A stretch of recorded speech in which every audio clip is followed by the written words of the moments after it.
नमस्कार, AB star news देख रहे हैं आप और मैं हूं आपके साथ सोहन सिंह।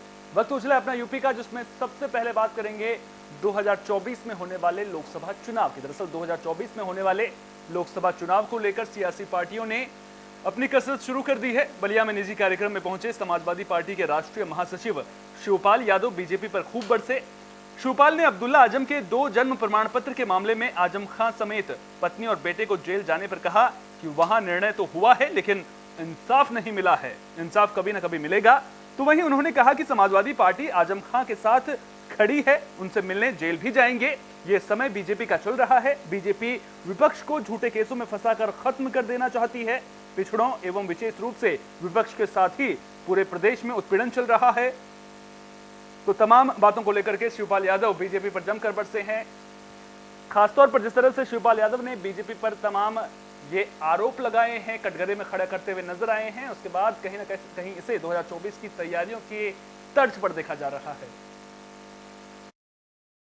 देखिए, हम चाहते हैं कि इंडिया गठबंधन मजबूती के साथ रहे और भारतीय जनता पार्टी को हटाए। और देखिए, कांग्रेस को भी छोड़ना चाहिए था। जो वादा किया था, जो सीटें देने को कहा था, वो दे देना चाहिए था। और तब भी समाजवादी पार्टी इंडिया गठबंधन के साथ है, मजबूती के साथ है। 2024 में भारतीय जनता पार्टी को हराने के लिए। अखिलेश यादव का जो कुछ दिनों पहले एक बयान आया, उन्होंने कहा कि मैं सीटें मांग नहीं रहा बल्कि मैं सीटें दे रहा हूँ। तो इंडिया गठबंधन में सीटों को लेकर अखिलेश यादव के इस बयान को आप किस तरीके से देखते हैं? देखिए, कांग्रेस ने वादा किया था, कुछ सीटों का वादा किया था। ये तो राष्ट्रीय देश भर में नवरात्र की धूम देखने को मिल रही है और नवरात्र के इस पावन मौके पर लोग व्रत भी रख रहे हैं। लोगों के साथ साथ जेल में भी बंदी व्रत रखते हुए नजर आ रहे हैं। लखनऊ में जेल मंत्री धर्मवीर प्रजापति ने नवरात्र में व्रत रखने वाले कैदियों को लेकर जानकारी दी। उन्होंने बताया कि उनके लिए विशेष व्यवस्था की जाएगी। आपको बता दें कि योगी सरकार की तरफ से नवरात्र में व्रत रखने वाले कैदियों के लिए स्पेशल व्यवस्था की गई है। जेल मंत्री धर्मवीर प्रजापति ने बताया कि जेल विभाग नवरात्र में व्रत रखने वाले कैदियों के लिए फलाहार की व्यवस्था करेगा। साथ ही जेल के अंदर मां की पूजा करने की भी पूरी व्यवस्था रहेगी। उन्होंने बताया कि उनकी तरफ से सभी जेलों को निर्देश जारी कर दिया गया है।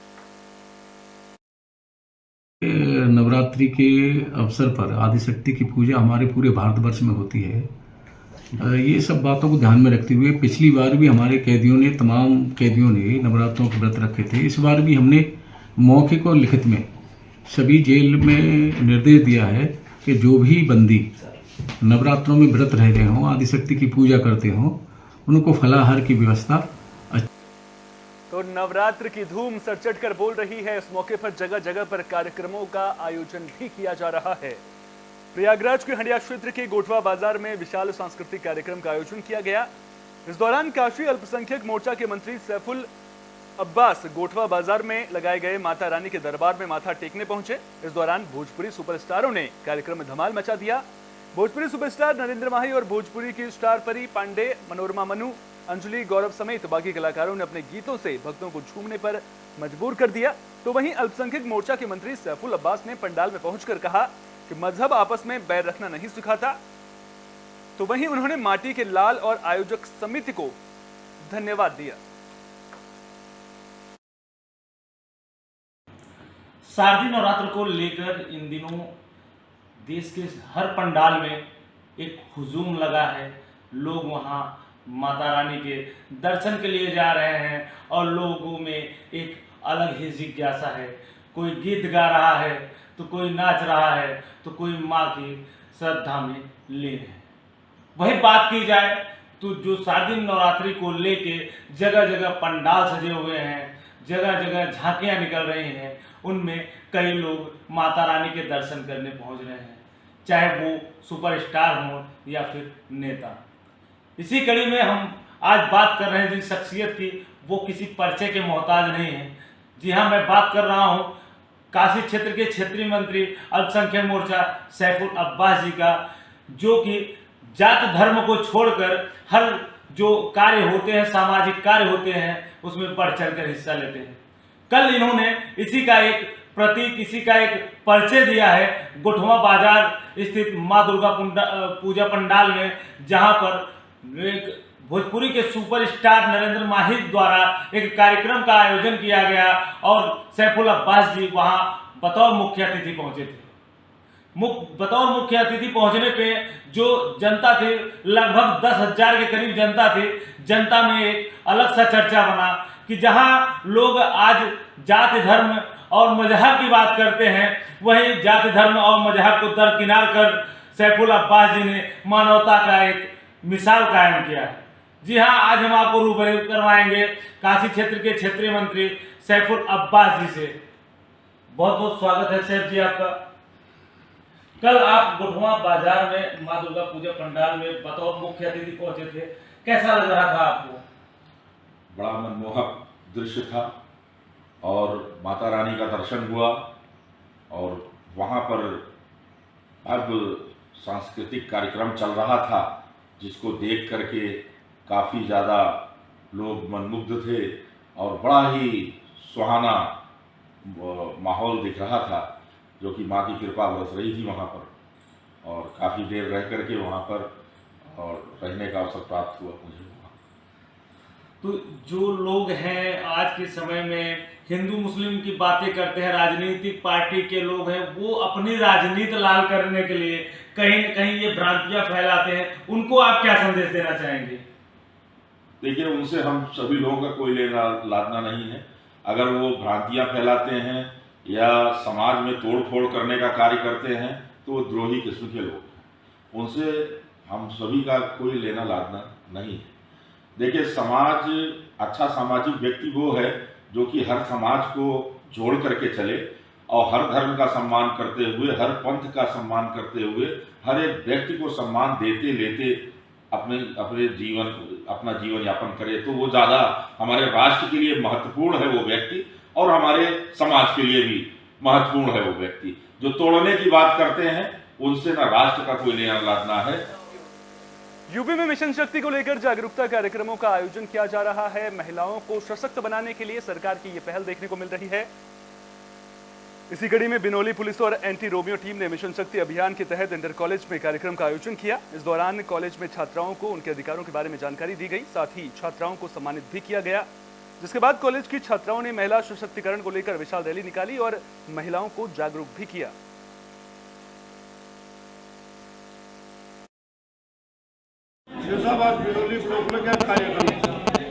आज मिशन शक्ति दीदी के चतुर्थ चरण का प्रोग्राम था, जो विकासखंड बिनौली में विकासखंड अधिकारी और SHO बिनौली और जो महिलाएं और संभ्रांत पुरुष हैं उनके द्वारा यहाँ एक कार्यक्रम आयोजित किया गया है, जिसमें महिलाओं। तो यूपी में मिशन शक्ति के चौथे चरण की शुरुआत हो चुकी है और इसको लेकर जगह जगह पर कार्यक्रमों का आयोजन किया जा रहा है। बिनौली विकासखंड में मिशन शक्ति अभियान के चौथे चरण को लेकर कार्यक्रम का आयोजन किया गया, जिसमें मुख्य अतिथि के रूप में बीजेपी के कद्दावर नेता और बागपत से सांसद डॉक्टर सत्यपाल सिंह ने शिरकत की। इस दौरान क्षेत्र पंचायत समिति की बैठक हुई, जिसमें 1,46,00,000 के 34 विकास कार्यों के प्रस्ताव पारित किए गए। कार्यक्रम के दौरान बीजेपी सांसद डॉक्टर सत्यपाल सिंह ने कहा कि बागपत का विकास करना ही उनकी प्राथमिकता है। साथ ही उन्होंने कहा कि बीजेपी सरकार ने देश को सुरक्षा का वातावरण दिया है। किस प्रकार से विकास होना चाहिए, कैसा हमारा बिनौली ब्लॉक बागपत जिले का सबसे अच्छा ब्लॉक बनेगा, इसके बारे में आज मीटिंग हुई। और मैंने, हमारी माताएं बहनें थी, जिस प्रकार से मोदी सरकार ने, योगी सरकार ने जिस प्रकार से माताओं बहनों के लिए, नारी शक्ति के लिए जिस प्रकार से नारी शक्ति वंदन अधिनियम जो है पास किया, जिस प्रकार से जब से वो प्रधानमंत्री बने हैं, चाहे हमारे शौचालय की सुविधा हो, चाहे गैस कनेक्शन उज्ज्वला योजना की बात हो, प्रधानमंत्री आवास योजना की बात हो, या बेटी बचाओ बेटी पढ़ाओ का जो उपक्रम हो, ऐसे न जाने कितने हैं, चाहे जन धन योजना की बात हो, हर एक प्रकार से जिस प्रधानमंत्री मोदी जी ने इस देश की नारियों को उनका सशक्तिकरण करने के लिए, इस देश की बेटियों का सशक्तिकरण करने के लिए जो अभूतपूर्व काम किया है, उसके लिए मैं पूरे ब्लॉक की तरफ से। बुलेटिन में बात झांसी के गरोठा की भी कर लेते हैं, जहां बीजेपी विधायक के बेटे का वीडियो वायरल हो रहा है। तो गरोठा विधानसभा क्षेत्र से बीजेपी के विधायक जवाहर लाल राजपूत के बेटे राहुल राजपूत का एक वीडियो सोशल मीडिया पर वायरल हो रहा है। इसमें थाना प्रभारी और पुलिसकर्मियों को गालियां दी जा रही हैं। वायरल हो रहा ये वीडियो ककरबई थाने का है। दरअसल ये पूरा मामला क्षेत्र में अवैध रूप से बालू के खनन और परिवहन से जुड़ा बताया जा रहा है। वीडियो वायरल होने के बाद राहुल राजपूत और उसके साथियों पर केस दर्ज किया गया है। जानकारी के मुताबिक बुधवार को खरवांच बालू घाट पर विधायक के बेटे राहुल राजपूत का वहां खनन कर रहे लोगों से कुछ विवाद हुआ, जिसमें विधायक के बेटे राहुल पर मारपीट का आरोप लगा। तो वहीं मौके पर पहुंची पुलिस राहुल को थाने लेकर आई तो थाने में राहुल ने पुलिसकर्मियों पर अवैध खनन को संरक्षण देने का आरोप लगा दिया। जो लोग अवैध खनन कर रहे हैं उन्हें संरक्षण देने का आरोप लगाया, साथ में खूब गंदी गालियां भी दी। पहले तो झांसी पुलिस के अधिकारी इस पूरी घटना को नकारते रहे, लेकिन वीडियो सामने आने के बाद कार्रवाई की बात करने लगे। इस दौरान एसपी सिटी ज्ञानेंद्र कुमार सिंह ने बताया कि थाना प्रभारी ककरबई को जानकारी मिली थी कि विधायक जवाहर राजपूत के बेटे राहुल राजपूत खनन के कांटे पर जाकर अपने साथियों के साथ मारपीट कर रहे हैं। थाना अध्यक्ष मौके पर पहुंचे और पूछताछ के लिए राहुल को थाने लाया गया। दूसरे पक्ष के लोग भी थाने आए, लेकिन दोनों पक्ष आपस में संबंधी निकल आए। इसकी वजह से किसी ने कोई तहरीर नहीं दी। थाना प्रभारी ने राहुल राजपूत से कहा कि अवैध खनन की शिकायत संबंधित विभाग के अफसरों से करनी चाहिए। इस पर राहुल ने थाना प्रभारी से गाली गलौज की। राहुल राजपूत समेत अन्य के खिलाफ संबंधित धाराओं में केस दर्ज कर कार्रवाई की जा रही है। सर, गरौठा थाने का एक वीडियो वायरल हो रहा है, ककरबई थाने का वीडियो वायरल हो रहा है, जहां विधायक का बेटा थानेदार को हड़का रहा है। क्या पूरा मामला, क्या कार्रवाई की? 18/10/2023 को थानाध्यक्ष ककरबई को सूचना मिली कि गरौठा विधायक जवाहर राजपूत के बेटे राहुल राजपूत के द्वारा जो खनन का कांटा है जिसमें टोकन दिया जाता, वहां पे जाकर के अपने साथियों के साथ में मारपीट कर रहे हैं। इस सूचना पर थानाध्यक्ष मौके पर पहुंचे तो उनको पूछताछ हेतु थाने पर लाया गया था। क्या घटना हो गई यहाँ पर? यहाँ पर टोकन लूटने आए थे, मैंने मना किया तो हमको बहुत मारा। जबरदस्ती वो टोकन में आग लगाने का ड्रम फैला दिए डीजल के। कौन लोग थे? राहुल राइफल ताने थे और उनके साथ 25-30 लड़के थे। 5 गाड़ियों में भर के आए थे। राहुल कौन है ये? राहुल विधायक का लड़का है। कहाँ के विधायक थे? गरौठा विधायक हैं। हाँ, उनका लड़का था? उनका लड़का राहुल हम जानते हैं। और कितने लोग थे? 25-30 लड़के। बागपत में पुलिस और एसओजी की टीम को बड़ी कामयाबी मिली है। अवैध पटाखा बनाने वाले आरोपियों को गिरफ्तार कर लिया है। तो बागपत पुलिस और एसओजी की टीम को यह बड़ी कामयाबी मिली है। पुलिस ने चेकिंग के दौरान अवैध पटाखों का निर्माण करने वाले 8 आरोपियों को गिरफ्तार कर जेल भेज दिया है। पकड़े गए सभी आरोपियों से पुलिस ने अवैध पटाखे का निर्माण करने में उपयोग होने वाली विस्फोटक सामग्री भी बरामद की है। दरअसल ये पूरा मामला बागपत कोतवाली क्षेत्र के अग्रवाल मंडी टटीरी का है, जहां शहर कोतवाली पुलिस और एसओजी की टीम ने अवैध पटाखों के निर्माण की जानकारी पर छापेमारी की थी। सूचना पर पुलिस ने छापेमारी करते हुए 8 अभियुक्तों को गिरफ्तार कर लिया है। आज बागपत पुलिस एवं क्राइम ब्रांच की संयुक्त टीम को एक बड़ी सफलता हाथ लगी है, जिसके अंतर्गत इनके द्वारा एक गिरोह को पकड़ा गया है। इस गिरोह में 8 सदस्य थे जो विभिन्न जनपदों के रहने वाले थे, नोएडा, गाजियाबाद और जनपद बागपत के। ये थाना क्षेत्र बागपत के एक टटीरी जो कस्बा है, वहाँ पर एक मकान में अवैध रूप से पटाखों का कारोबार कर रहे थे। अर्धनिर्मित और विस्फोटक सामग्रियों के साथ कई कुंटल सामान बरामद हुआ है। कई हजार अनार बरामद हुए हैं, मोमबत्तियाँ बरामद हुई हैं। सुसंगत धारा में अभियोग पंजीकृत किया गया है। इन 8 लोगों को जेल भेजा गया है। एक शातिर अपराधी हैं। आपराधिक कन्नौज में दबंगों के हौसले बुलंद नजर आ रहे हैं। जमीनी विवाद को लेकर मारपीट की खबर सामने आई है। तो कन्नौज के तिरवा कोतवाली क्षेत्र के चंदोली गांव से यह खबर सामने आ रही है। दबंगों की ओर से मारपीट की गई है, तो वहीं दबंग युवक खुलेआम हथियार लहराते हुए भी नजर आए। इस दौरान दबंगों की तरफ से हवाई फायरिंग भी की गई, जिससे इलाके में हड़कंप मच गया है।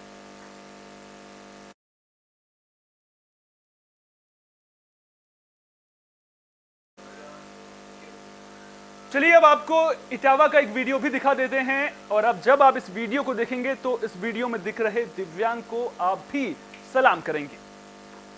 इटावा जिले के एक दिल कस्बे से ये वीडियो सामने आ रहा है। एक युवक जिसके जन्म से ही दोनों पैर नहीं है, लेकिन आप इस 19 साल के युवक के कारनामे देखकर हैरान रह जाएंगे, क्योंकि इस दिव्यांग युवक का जज्बा अलग ही दिखाई देता है। बिना पैरों के एक हाथ पर पूरा शरीर हेलीकॉप्टर की तरह कई घंटों तक खड़ा रखता है और बिना पैरों के अच्छा डांस भी करता है।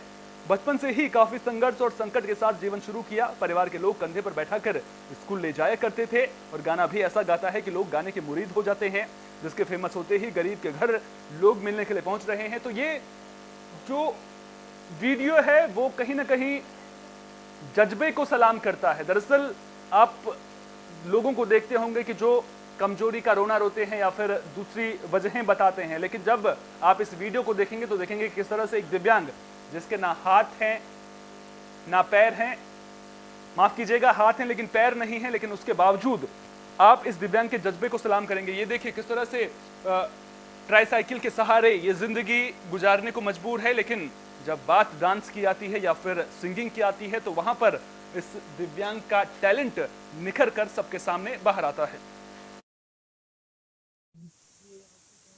लड़का हमारा बहुत अच्छी, बहुत खुशी मिल रही है देखी भी। बहुत मेहनत करने पड़ी मेरे बच्चे को ले लेके गए स्कूल पढ़ाने।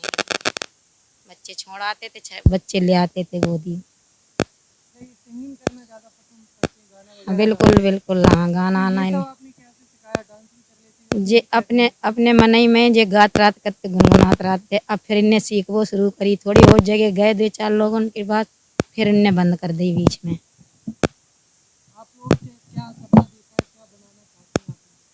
हम तो बहुत कुछ बनाने चाहते, लेकिन जे वीडियो में निकल गए तो हम तो काज यही काम करो।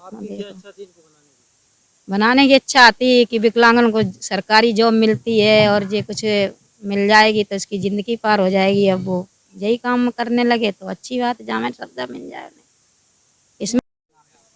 मेरा नाम अरुण साक्य है, मैं जिला इटावा कस्बा एकदल में रहता हूँ। बचपन से ही है जी।